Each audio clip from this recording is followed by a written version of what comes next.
Bonjour à toutes et à tous, je suis Noélie du blog Calligraphique et vous avez peut-être déjà vu ma vidéo précédente, les fêtes de brush lettering partie 1. Aujourd'hui, c'est une vidéo que j'avais faite il y a quelques mois de ça pour vous montrer, pour tester avec vous différents feutres de brush lettering. Donc voici les feutres qu'on avait testés ensemble pour que vous puissiez vous faire une idée. On avait le feutre Ecoline, les Winsor & Newton, les Tombow, les Faber-Castell et les Pentel Touch. Donc je vous avais fait une première revue. Depuis, j'ai essayé de nouveaux feutres de brush lettering et donc j'ai eu envie de partager avec vous mes nouveaux tests pour qu'on puisse voir ensemble quels sont les avantages et les inconvénients de chaque feutre. Donc aujourd'hui, on va passer en revue ces 5 feutres. Je vais vous en parler un petit peu plus et puis on va regarder ensemble leurs différentes caractéristiques. En premier, on va commencer par ce feutre-là que j'ai trouvé en magasin de loisirs créatifs. C'est un graphe haut. Comme le Tombow, vous avez vu, c'est un feutre en duo, donc avec une double pointe. La première pointe va être une pointe vraiment très fine, là clairement on n'est pas du tout sur du brush, hein, mais ça peut être intéressant comme complément à votre feutre principal. Donc voilà, on a cette première pointe très fine et ensuite on a une seconde pointe qui est notre pointe brush. Donc cette deuxième pointe brush, elle est assez grosse comme vous pouvez le voir, assez importante. Donc ça va permettre d'écrire quand même sur une surface assez grande, pas d'écrire en petit. Donc par exemple si je viens écrire graphon, donc on voit qu'elle a une bonne tenue, moi je trouve.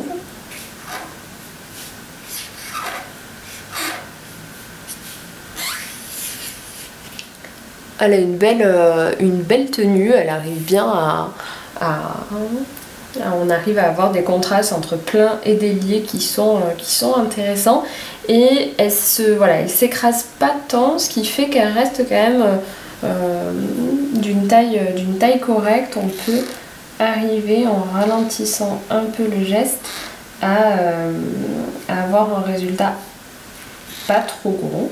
Ce qui est vraiment intéressant. C'est une gamme qui propose ces feutres donc, avec plein de couleurs différentes, donc n'hésitez pas à voir si ça peut vous intéresser. En tout cas voilà, moi ces feutres grapho je les trouve intéressants et j'aime beaucoup le côté double pointe, hein, comme pour les Tombow, qui reste quand même super utile.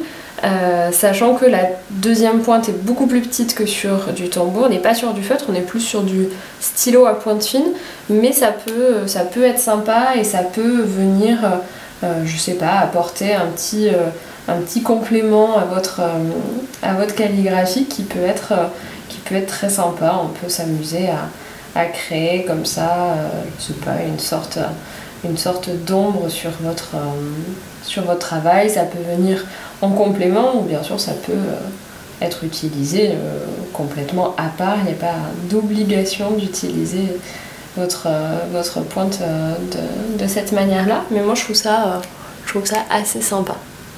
Deuxième feutre que je vous propose de tester, un feutre Lyra.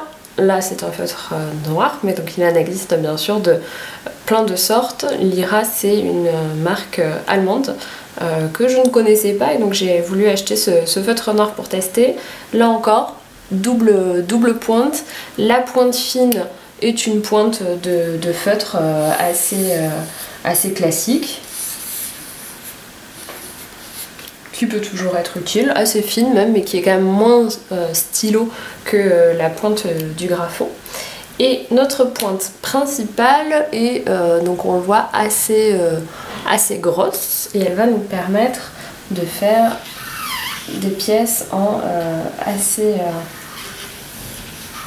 assez grande taille.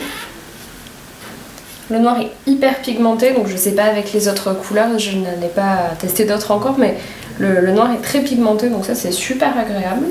On a vraiment un beau rendu et je trouve que la pointe est flexible sans l'être trop en fait, ce qui permet d'avoir une bonne prise en main.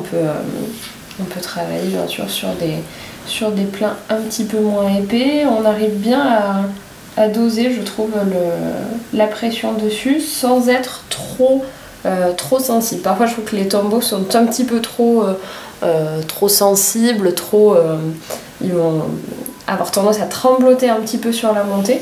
Là je dois dire que je suis assez agréablement surpris par les Lyra qui proposent une bonne tenue. Vraiment, moi c'est quelque chose que j'aime bien, et d'avoir voilà, c'est ce noir bien profond, c'est très chouette je trouve. Donc les Lyra, une marque intéressante aussi, qui peut fonctionner en moyen petit, en moyenne taille.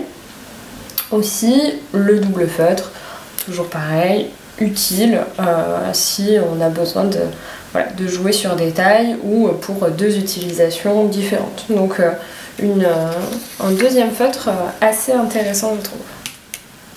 Le troisième feutre que j'ai testé, c'est un feutre qui s'appelle Koi.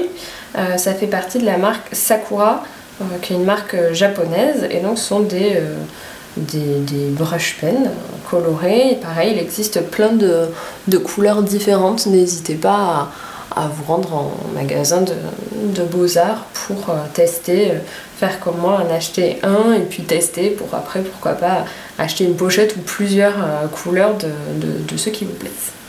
Donc ceux-là, donc là c'est juste une mine hein, comme on voit, une mine qui est ma foi assez grosse mais sans trop, et qui permet, alors qui donne de très jolies couleurs je trouve, et qui permet une belle utilisation. On est vraiment sur un feutre assez classique, bien pigmenté. On peut avoir un peu ce léger dégradé quand on descend comme ça, un peu comme on peut l'avoir avec les écolines, qui fait un résultat plutôt plaisant je trouve. On peut écrire en un petit peu plus petit, comme ça. Voilà, ça reste agréable à utiliser sur tout type de taille. Donc là encore, moi je trouve que c'est très sympa. La pointe est pas trop flexible, mais quand même suffisamment. Clairement, moi c'est un feutre qui me donne envie d'acheter. Voilà, d'autres, pour l'instant je l'ai pas encore fait, mais c'est quelque chose qui me donne envie vraiment d'acheter d'autres couleurs, parce que je le trouve très passe-partout, très pratique. Donc très sympa. Des trois, j'aime bien le Lyra, mais c'est vrai que j'ai une petite préférence pour les Koi, peut-être aussi dans leur taille petite. Voilà, je les trouve pratiques en termes de prise en main. Peut-être une petite préférence donc pour les Koi versus les Grafo que je vous ai présentés en premier. Donc une jolie marque à découvrir, notamment pour leur gamme vraiment large de couleurs qui peut vous intéresser si vous êtes à la recherche de couleurs particulières. On passe à notre troisième feutre, il s'agit des Edding Brush Pen. Alors peut-être que vous avez vu sur Edding, j'ai testé la box Edding, une box qu'ils ont proposée, c'est une de mes précédentes vidéos, je vous mettrai le lien, n'hésitez pas à aller la consulter. C'est une box qui contient plusieurs types de feutres Edding, donc des feutres classiques, on a des stylos, on a des stylos métalliques et on a des brush pens. Il existe, donc cette box, moi je vous la recommande, elle est très intéressante si vous débutez et que vous avez envie d'avoir une belle palette d'outils pour vous. Si en revanche vous avez déjà du matériel, il existe aussi une sorte de mini box qui n'est pas cher du tout et qui propose un assortiment de feutres brush pen edding un peu de toutes les couleurs. Je crois qu'il y a 15 feutres à l'intérieur. Moi c'est ce que j'ai fait, je l'ai acheté et elle est vraiment très sympa, il y a une belle gamme colorée et j'aime beaucoup ces feutres parce que comme vous le voyez sur sa pointe, la pointe est assez petite, ce qui permet encore, moi je recherche quand même souvent à réduire la taille de mes lettrages. On a rarement, surtout quand on part sur une composition, la possibilité de se dire qu'on va prendre voilà, toute la feuille ou passer sur du A3, c'est pas forcément ce dont on a envie. Donc la possibilité d'avoir une feuille assez, de pouvoir travailler sur du A4 voire moins, c'est vraiment intéressant à mes yeux. Donc petite mine égale bonne affaire pour moi. Donc cette-ci, donc une seule mine colorée qui permet, je trouve, des jolis pleins et déliés. Alors vous les voyez, ils sont moins grands, ils sont moins marqués que sur les feutres précédents. C'est essentiellement dû à la largeur de la mine, évidemment ça joue, mais c'est également dû donc à sa souplesse. C'est pas forcément une mauvaise chose parce que on ne cherche pas forcément à avoir un très gros contraste lorsqu'on fait du lettering. On peut choisir d'avoir comme là un contraste légèrement plus petit et surtout quand on est débutant, ça permet de bien apprendre à mettre la pression sur votre feutre. Plus votre feutre va être flexible, mou quelque part, plus ce sera difficile à maîtriser au départ parce que vous allez ne pas savoir exactement comment mettre votre pression, donc vous risquez de trop appuyer ou de trop enlever votre pression, ce qui va faire que vous allez avoir quelque chose qui n'est pas constant, qui est légèrement tremblotant, donc c'est évidemment pas ce que vous recherchez. Donc des feutres comme les deux derniers que je vous présente, le Edding et celui qui viendra juste après, pour moi ils sont idéaux pour débuter parce qu'ils sont assez fermes en fait. Donc ils vont vous permettre, ils vont vous offrir la résistance nécessaire pour ne pas trop appuyer et ne pas trop relever votre feutre. C'est un très bon intermédiaire. Donc voilà, moi les Edding, si vous voulez vous faire plaisir avec une petite boîte de plusieurs couleurs, n'hésitez pas, c'est vraiment un produit que je recommande complètement. Ils sont très agréables, ils sont plutôt solides, ce qui est aussi quand même une qualité importante parce qu'on n'a pas envie de racheter ces stylos tous les 4 matins. Ils sont voilà, de qualité, ils sont pas chers, ça c'est aussi quand même important. Le seul point négatif c'est que alors en tout cas je ne les ai pas trouvés en individuel, donc je ne sais pas si c'est moi qui les ai pas trouvés ou s'ils n'existent pas en individuel, mais du coup ils n'existent a priori qu'en box, ce qui est un peu dommage si après vous avez envie de racheter que du noir ou que certaines couleurs. J'ai pas trouvé comment les avoir, donc après si vous savez, n'hésitez pas à me le dire en commentaire, je serais ravie de savoir où en acheter en individuel. En attendant, la petite box dont je vous mettrai le lien en commentaire est vraiment très, très intéressante. N'hésitez pas, c'est un super petit investissement. C'est un fait que j'aime beaucoup, c'est un Caran d'Ache, un Fibralo brush de la marque Caran d'Ache qui est une marque suisse. Alors Caran d'Ache il propose quand même essentiellement beaucoup de crayons de couleur, ils sont très connus pour ça. Ils ont aussi des feutres classiques qui sont des Fibralo et ils ont une petite gamme brush. Alors quand je dis petite gamme, c'est à juste titre parce qu'ils ont malheureusement aujourd'hui pas une énorme gamme de couleurs. Donc c'est pas forcément les feutres qu'il va vous falloir pour voilà, quand si vous avez une composition, que vous cherchez des couleurs très précises, si vous avez envie de vous amuser en termes de couleurs, bon c'est pas la marque qu'il vous faut. En revanche, leur mine est très petite mais très flexible, donc elle va permettre d'avoir des beaux pleins et des beaux déliés tout en restant sur une taille assez petite, ce qui moi me plaît beaucoup. Je trouve que pour débuter ils sont vraiment top. Donc si on peut voir, on arrive à avoir vraiment une belle une très belle, je trouve, distinction entre délié et plein. Donc voilà, on voit vraiment la différence de pression. Il n'y a pas de... Voilà, même si c'est une petite mine, elle nous offre quand même une belle différence de pression. Moi, c'est le feutre que j'utilise pour tous les cours que je donne. En fait, quand je donne des cours, je propose toujours aux gens de travailler d'abord avec ces Caran d'Ache. Comme je vous le disais, c'est pas ceux qui vont vous permettre d'avoir une gamme colorée immense pour vous amuser après faire vos créations. En revanche, pour débuter, ils sont vraiment super, je trouve, parce que voilà, ils permettent quand même d'avoir ce contraste que je retrouve pas vraiment dans d'autres feutres. Ils permettent d'écrire assez petit parce qu'ils ont vraiment une précision en fait qui est assez bluffante, je trouve.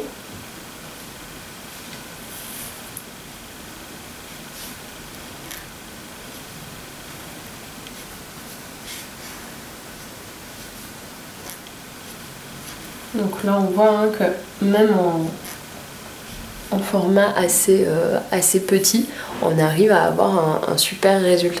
Je zoome légèrement pour que vous puissiez bien voir les contrastes qu'on a donc entre plein et délié. On arrive vraiment à avoir un très joli résultat, que ce soit en taille moyenne ou en taille légèrement plus petite. On a quelque chose de très chouette avec cette petite mine qui vient très bien gérer, voilà, très bien s'écraser et gérer ce contraste. Les Caran d'Ache qui sont donc pour ma part un vrai coup de cœur. Donc leur inconvénient, comme je vous le disais, ils existent en peu de couleurs. Il y a une petite pochette qui existe, sinon individuellement ils sont assez difficiles à trouver. C'est un peu leur... voilà, ils sont rares, mais très performants et je les aime vraiment beaucoup. Donc pour ma part, je vous conseille vraiment d'essayer d'en trouver ou d'acheter la petite pochette et de commencer avec ceux-là. Ils sont très performants. Donc dans notre petite revue du jour, on va les reprendre. Je vous ai donc proposé qu'on teste ensemble les Caran d'Ache. Donc les Caran d'Ache, gros coup de cœur, super pour les débutants. Moi je conseille vraiment, peu de variété de couleurs, mais super pour débuter. Les Edding, c'est les deuxièmes que je conseillerais pour débuter en fait. Pareil, ils sont très performants. Je trouve qu'ils ont un peu moins de contraste entre plein et délié, ça se voit d'ailleurs je trouve dans mon exemple. En revanche, ils sont pas chers, il y a des packs qui existent avec plusieurs couleurs, donc plutôt sympa. Dans les versions colorées et si on veut une jolie gamme de couleurs, moi je vous conseille ceux-ci, qui sont donc les Koi, des Coloring Brush Pen. Vraiment, voilà, une belle couleur, bien pigmentée, hein, c'est ce qu'on voit, c'est très agréable. Une pointe mixte, on va dire, ni très grosse ni petite comme ceux-là, qui fonctionne bien et que j'ai beaucoup aimé. Les Graphos, c'est peut-être finalement ce que j'ai le moins aimé, bien qu'ils soient performants aussi. Double pointe, ça c'est quand même toujours un avantage, ça vous fait presque 2 feutres pour le prix d'un, donc c'est plutôt positif. Après, voilà, c'est des feutres qui nécessitent parfois d'écrire en plus grand. Personnellement, voilà, j'ai un petit peu moins apprécié que les Koi, mais c'est peut-être dans la prise en main. Donc n'hésitez pas à vous faire votre propre avis parce que je suis pas du tout négative sur ce brush. Et enfin, dernier brush, le Lyra. Alors le Lyra, bonne performance, très pigmenté sur du noir, ça c'est hyper agréable parce que parfois les noirs ne sont pas assez pigmentés. Double pointe, un vrai avantage. Après, vous voyez là je l'ai fait en petit, c'est quand même moins net que sur du Koi ou du Caran d'Ache. Moi j'aime quand on est en beau contraste entre plein et délié, donc c'est vrai que là on est un peu juste sur les contrastes. Il faudrait que j'écrive en plus gros. Donc le Lyra quand même à réserver, pas forcément pour débuter, à réserver après pour vos compositions, si vous avez quelque chose d'un peu plus gros à mettre en place, ça peut être intéressant. Donc voilà pour cette deuxième revue de feutres. N'hésitez pas à re-regarder la première revue. Faites vos tests vous aussi. Dites-moi en commentaire si vous avez des questions et bien sûr si vous avez vous-même testé des feutres, ceux-là ou d'autres, et votre avis dessus. Je suis curieuse de les entendre, ça serait avec grand plaisir. Et puis je vous dis à bientôt pour une autre vidéo.